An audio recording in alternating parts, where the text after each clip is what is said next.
How's it going, Mavericks? My name is Calvin Westberg. I'm a career development specialist here at the Career Development Center. Today I'm going to be discussing resumes and cover letters. I'm going to be discussing a little bit of do's and don'ts, tips in order to make your resume and cover letter more effective and improve your odds of getting an interview when it comes time to apply to jobs. And please feel free to take notes. Feel free to pause the video or even edit your current resume or any cover letter that you may have written or are writing. Also, if you don't have a resume or a cover letter, be considering these things in terms of, all right, now is the time to write my resume. I'm in college, I'm approaching my career. Let me take these things in and create my resume. This can be a big help for that.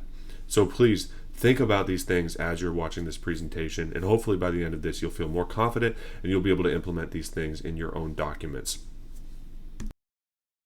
Before we continue on this presentation, just take a moment to pause this video, take a look at the agenda if you feel like you need to. These are the things that we're going to be discussing.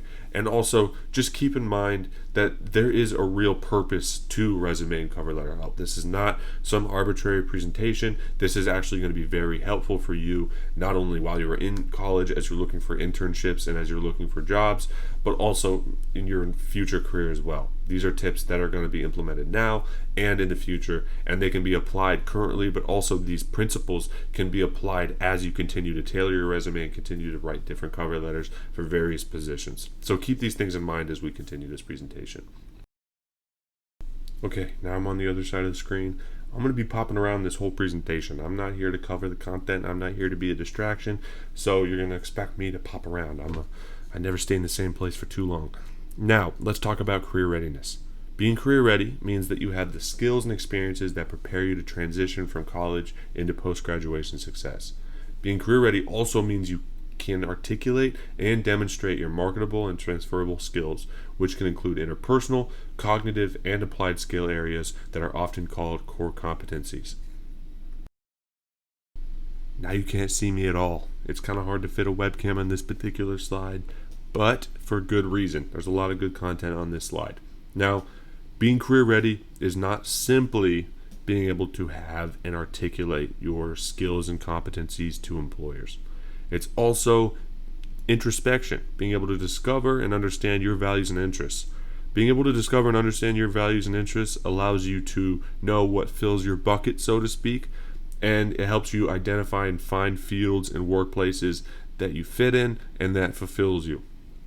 Also, in order to find these workplaces in general, being able to make and leverage connections is very valuable. There are estimates that between 70 and 85% of roles are filled through networking. Now, these are estimates. There is some debate and some wiggle room in terms of the percentage itself, but regardless, it's a significant percentage and it's valuable. So use your time at UTA to network with faculty and staff, make connections, develop relationships, and really these things could end up being very valuable in the future, as well as even now having these connections are really valuable. Now, also there's the ability to plan and manage your career path. As you continue down your career path, this is a lifelong process that's never complete. Being able to tailor your resume, being able to write an effective cover letter will be valuable for years to come. This is a really valuable and important skill to have. I'm back, and this time with a laser pointer. So let's take a look at an example resume and kind of try to identify some of the issues that are on this resume. A lot of times, issues in your resume can be very subtle.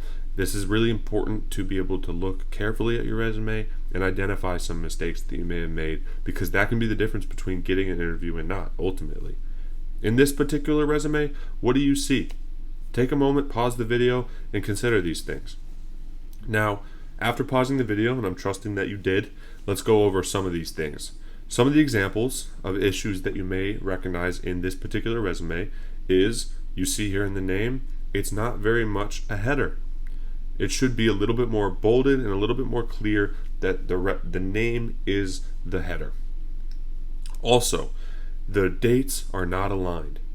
There's a typo on education.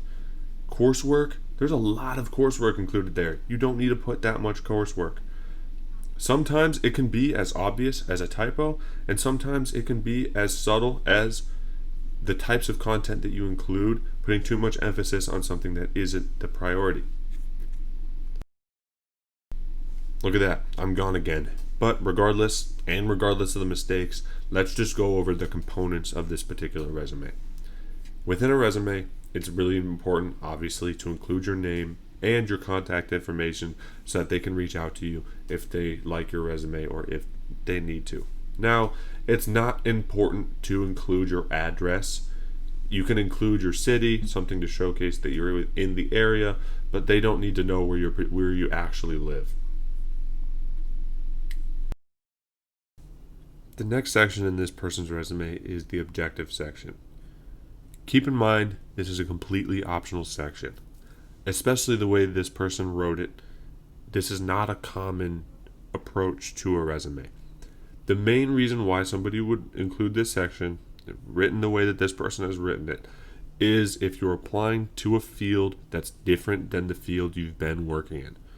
So, let's say you're in the middle of your career, you've been working for many years in a particular field, you want to enter into another field, you want to articulate to the employer why the experience that you have has been in a different field than the one you're applying to, then this is why they include this section in their resume. In general, also keep in mind, they wrote I at the beginning of their statement. Similar to if you're writing an essay, a nonfiction essay in an English course, how they will recommend you do not write in first-person pronouns because of a lack of professionalism. Same thing on your resume. If it's a nonfiction writing and if it's your resume, avoid writing in first-person pronouns such as this. But beyond nitpicking the way that they wrote it, this is not a very common approach. Alternatives are either writing an accomplishments section, having at least 3 to 5 accomplishments that articulate to an employer the ways in which you've excelled in the roles that you showcase on your resume with specific examples, or a qualification section that gives you the opportunity to articulate in more abstract and blended ways why you are the person for the role you're applying to. Let's give an example.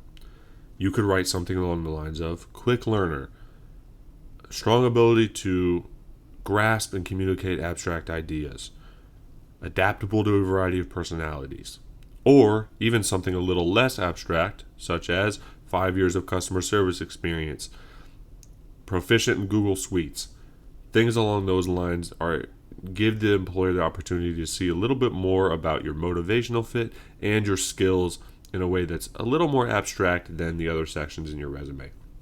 For example, you see in your education section, in your experience section, for the most part, they're more straightforward. It's what did I study? What roles did I work? How do those things make me a viable candidate for this role? Now, obviously, within that, there can be some abstract, such as if your work experience isn't the role you're applying to, perhaps in the way that you describe the role and the tasks that you had within that role, they're able to abstractly see how that translates to the role you're now applying to. But in general, they're more straightforward. And if you wrote this as a qualification section, it gives that abstract element an opportunity to showcase itself. Next, this person put their education. Now, quick note, keep in mind, again, we're using the resume. There are mistakes on the resume, as we discussed earlier. Disregard those. We're talking about the structure at this moment. Education is always really important to put on your resume. Especially as UTA students, this is a highlight. You want to make sure that it is included, as you see here, the same as this person. Now, you want to put your highest level of education. If you are currently studying your bachelor's degree or currently studying your master's degree, you don't have to be completed in order to put it in your resume. If you are on your way, you're going to graduate in May, it's still January, still put it in your resume. And then on the date you see here, you want to just put the date that you're anticipating graduation on the right side. Also, when it comes to GPA, typically the rule of thumb is only put your GPA if it's a highlight. If you have below a 3.0, then I would err on the side of not including the GPA. If it's above a 3.0 or a 3.5, depending on what you're applying for, I would then more lean towards including the GPA. The next section that this person has is a skills section. Keep in mind there's a couple approaches to a section like this.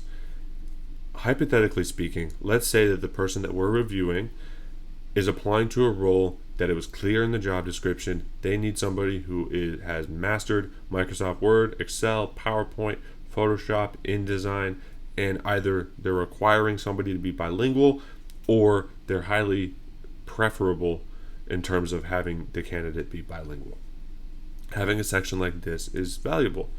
Another example, if you're a computer science major and you're applying to a role where it's looking for it wants to know what softwares you're proficient in, having a skills section where you list, I'm proficient in Java, I'm proficient in C++, this is valuable and important. However, if you're applying to a role that isn't looking for those particular programs as much, maybe it's a little bit more abstract. Maybe you're a student worker, you're applying to a customer service role. Then having a separate skills section where you include that you're proficient in Java, you're proficient in C++ is not necessary. It ultimately muddies the water.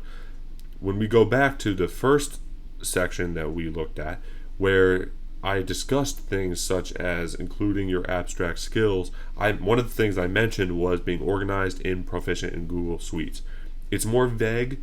It doesn't neglect that you have these skills, but it recognizes that it's not the main highlight of the role that you're applying to. And then instead of having two separate sections with the skills and your qualifications, it can kind of merge these things because the role isn't looking for those technical skills quite as much.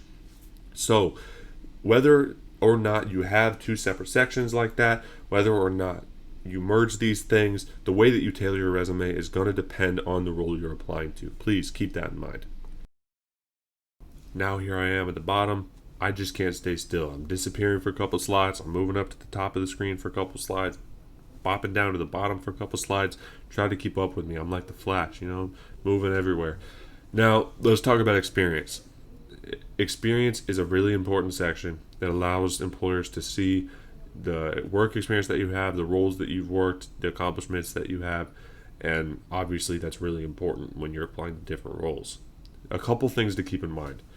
If we're looking at this particular resume, you want your title to be above the company. That's obviously the first thing you want the employer to see is what actual role did you work. Secondly, like we discussed earlier when looking at the mistakes, make sure that there's consistency in your resume. If you right align your dates, make sure they're all right aligned. If you spell out the months, make sure they're all spelled out. Make sure that there's consistency in the formatting. We'll talk a little bit about content itself further on the slides because there's improvements that can be made to this content also in terms of the way they describe the role.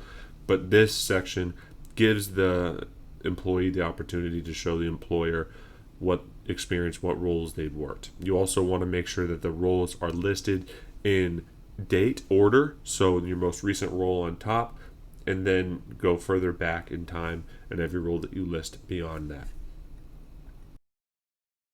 The next section is the coursework section. This is another optional section. It does not need to be included in your resume. However, if you have coursework that's unique to you and you think bolsters your opportunities, then go ahead and include this section. However, don't do it like this person did it. There's a couple reasons for that. One, you want your coursework section to highlight courses that are unique to you and make you stand out. Biology 101, for example, a gen ed course is most likely not going to make you stand out because likely all people who have a bachelor's degree took some form of 101 science course, right? Also, they included way too many courses. Not all of these are unique. All of these are not going to be all tailored to the same role you're applying to. You want it to be tailored to the role you're applying to, not just a broad blanket statement of these are the courses that I took. Honors and activities is a section that allows you to showcase the different extracurriculars and things that, like more accomplishments that you have. Now, a couple things to keep in mind. If you have an organization that you worked with or were part of that is an acronym, list out the acronym, show the full title of the organization, and then in parentheses put the organization so they can fully be aware of the organization that you were a part of. Also, this honors and activities section can be tailored to something else. For example, it could be maybe research or projects. It could also be volunteer experience, something that is relevant to what would be most applicable to you and make you stand out the most. It does not have to be honors and activities. to summarize overall tips on creating your resume, for one page resume is sufficient. Typically, the most common recommendation is 1 page for every 10 years of experience. You also want to utilize a 10 to 14 font. Whether you choose closer to 10 or 14 depends on how much content you have on your resume. Whatever gets you closer to a full, complete page is the resume font that you want to utilize. Avoid templates and wizards. I know it's tempting to find a template online, even like a Canva template, download it and fill it out, but especially today with how much AI is being utilized to judge resumes, sometimes they struggle to read templates. So if you're gonna use a template, use it as inspiration, but create a fresh document and create it yourself so that there's no formatting issues that ruin your chances of getting an interview because AI can't read it. Also, like mentioned earlier, if your GPA is above a 3.0, it's considered competitive and should be included. But if you're applying to something more specialty with education, like a doctorate program or a master's program, potentially you want to go closer to 3.5. Utilize keywords to tailor your resume. Every job you apply to, your resume should be tailored for that job specifically. You want to see the job description, and you want to make sure that you're using the words that you see in the job description. You're tailoring very specifically in the way that you just describe your roles, the way that you describe all of the bullet points on your resume as needed. Now, also, when it comes to including your contact information, use a professional email address. If you have one from when you were a kid, change it. Make sure that it's professional. It's not worth using an old email, looking unprofessional, and losing an opportunity over that. Don't include things such as your race, religion, gender, marital status, anything along those lines. That's not important. And in the United States, photographs are not needed on a resume. Other places, in other countries, sometimes that's normal. In the United States, photographs are not included on the resume itself. Be consistent. Like mentioned earlier, if you're gonna do things one way on one role, do it that way in the rest of the role. Make sure that your resume looks very clean, consistent, and professional. Let's get a little bit into content. So first, let's talk about transferable skills. These are considered portable skills also, because it's what have you learned from your other roles, your other experiences that can translate to another role. This is why even sometimes if you're working a role that isn't exactly the role you're applying to, it still can be really valuable to include it on your resume, because within the description of the role, there's a lot of transferable skills that are evident. Some of these skills can either be hard skills, like your technical knowledge, the programs you're proficient in, things along those lines, things that are really specific and objective, or they can be more soft skills, and that can be things like your ability to communicate, self-control, assertiveness, adaptability, things that are a little bit more abstract. So with action verbs, these are verbs that creatively express different concepts. For example, with communication, you want to communicate that you communicated in your role, then you can utilize words like expressed, mediated, presented, things along those lines in order to communicate that you are communicating. However, keep in mind, this doesn't mean you don't include the word communication at all in your resume. These are supplements. So if you see the word communication in the job description, like we said earlier, you want to tailor this resume and utilize the keywords that you see in your job description that you're applying to. So perhaps you include the word communication somewhere in your resume because you saw that in the job description. You want it to trigger on the AI, and you want somebody reviewing your resume who's probably only going to look at it for 6 to 8 seconds to clearly be able to see you have the skills they're looking for. Then you include this, but also when you're describing your roles, you utilize different action verbs in order to creatively express similar ideas. Accomplishment statements are effective ways to communicate your relevant skills and the ways in which you are effective in your previous roles. So you want to pair the action verb with what you accomplished, what you actually did in your role, and the results of that. Similar to if you're doing an interview, they talk about the STAR method, where you talk about the situation, you talk about what actions you took, and you talk about the results. You want to make that in a concise way on a resume in a similar sense. For example, the example that they gave here, Developed a new customer service plan which resulted in a 15% increase in repeat business. The action verb is developed. The customer service plan, or developing the customer service plan, is what you did. And then the 15% increase in repeat business is the result. Notice how the result is very specific, it's very tangible, and it's easy to understand. There's no need for interpretation in terms of why what you did was successful. All right, now let's talk about cover letters. Cover letters can be challenging, I'll admit it. For one, you don't want to just repeat what's on your resume. And two, you want to tailor it to every job you're applying to, just like your resume. But for a writing thing like this, it can be challenging for some people. Now, a cover letter typically has 3 paragraphs. The first paragraph is the introduction. This is where you're telling the employer who you are and why you're writing this letter. Also, the introduction paragraph gives you the opportunity to communicate to the employer why you think you're qualified and a good fit for the role you're applying to. So the second paragraph is an expansion of the qualifications you listed. So you want to give specific examples. You want to be able to explain these qualifications. Maybe what sort of things are you proud of from your previous roles or your previous experiences? What things have you learned in your previous roles and experiences? And think about, what examples can I give this employer about these things that I'm discussing? The third paragraph is the final paragraph, and this is more of the call to action. So this is your opportunity to call the employer to review your application and your resume and to contact you for an interview. This is where you really close the deal. A couple things to keep in mind when writing your cover letter is this is a business document. So there's certain formatting that is expected on a cover letter. And these are things that you can find on online resources if you're confused on how you would want to format a cover letter. Indeed has cover letter recommendations and templates, for example, in order to look at for inspiration.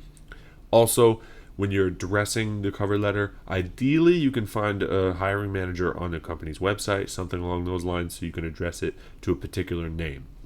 If you're unable to find the person's name, you address it to Dear Hiring Manager, not just ma'am or sir or whom it may concern.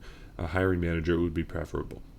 Also, make sure that you have the formatting to be the same as your resume. So use the same font as your resume. Also use the same header. You want a level of cohesiveness between your resume and cover letter so that it shows that it goes together. Now let's talk about some do's and don'ts for writing a cover letter. It's good to explain how you can help, discuss your skills, and include specific keywords like you do on your resume based on the job description, based on the company's website.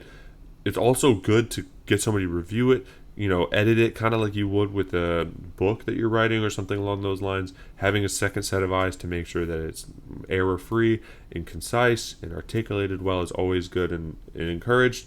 And also, you want to include new content on your cover letter that you don't have on your resume so that it's unique and it's worthwhile to read, shows a little bit more about who you are and your motivations, things along those lines.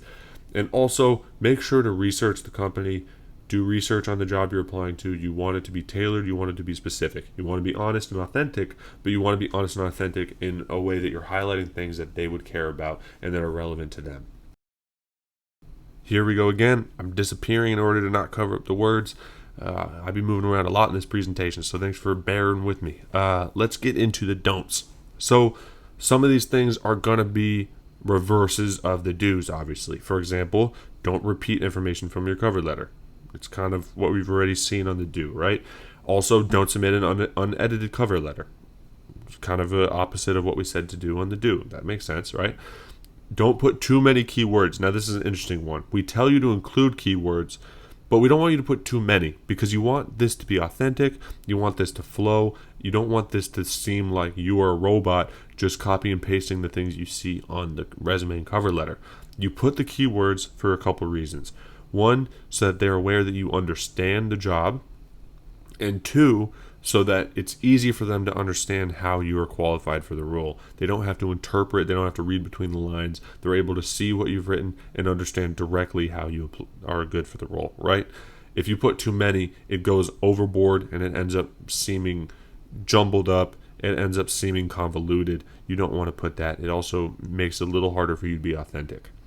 You also, when it says don't mention negative media mentions, when you're researching the company, it's possible that maybe you read some things.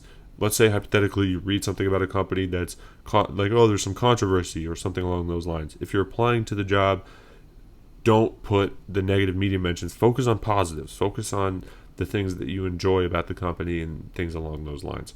You also don't want to focus too much on your current title or education. When you're discussing your skills, don't focus too much on your current title and education. Look forward, look at the things that you've done, things along those lines, without focusing too much on your title and education that you currently have. Also, don't focus on what the job can do for you. You want to focus on how you can help them, on what aspects of the role you think you can step in and be a productive member of the team, things along those lines. Don't focus on like, oh, this role can provide this opportunity for me and do this for me and this for me, this for me. They want to see that you're a good team member and that you're there to contribute to their cause, not vice versa. Here are your resources from what we discussed today. For one, if you write your resume and cover letter and you want some help to tailor it, whether it's for a particular job or you just want some guidance in terms of creating a master resume, which I would recommend, even though you should tailor your resume to every job you apply to, it's good to create one master resume that you can use to then branch off into other roles and tailor that one resume as opposed to recreating it every time, right?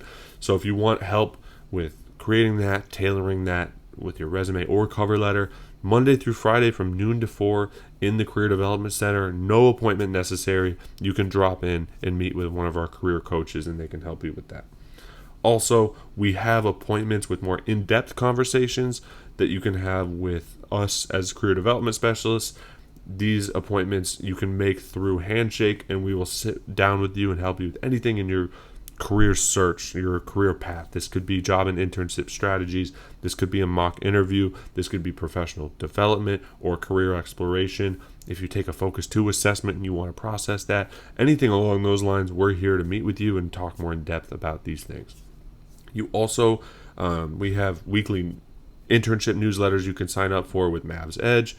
This is a wonderful opportunity to learn about different internship opportunities that are available for us as Mavericks.